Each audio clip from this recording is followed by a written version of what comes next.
যুক্তরাজ্যের স্বরাষ্ট্র সচিব ইয়োভেট কুপার আজ একটি নতুন ইউকে বর্ডার সিকিউরিটি কমান্ড প্রতিষ্ঠার পদক্ষেপ গ্রহণ করেছেন, যা ব্রিটেনের সীমান্ত সুরক্ষা জোরদার করবে এবং অপরাধী চোরাচালানকারী গ্যাংগুলিকে ভেঙে দেবে বলে জানায় হোম অফিস।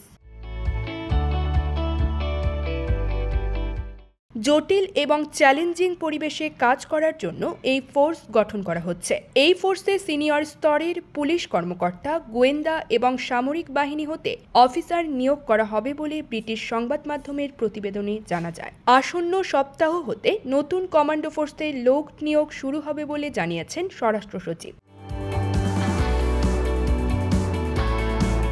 খবরে জানা যায়, স্বরাষ্ট্র সচিবের কাছে এই গঠন করা কমান্ডো ফোর্স সরাসরি জবাবদিহিতা প্রদান করতে বাধ্য থাকবে। স্বরাষ্ট্র সচিবের নির্দেশের পরে হোম অফিস একটি নতুন কমান্ডো ফোর্সের নিয়মনীতি ও কৌশলগত দিক নির্দেশ তৈরি করছে।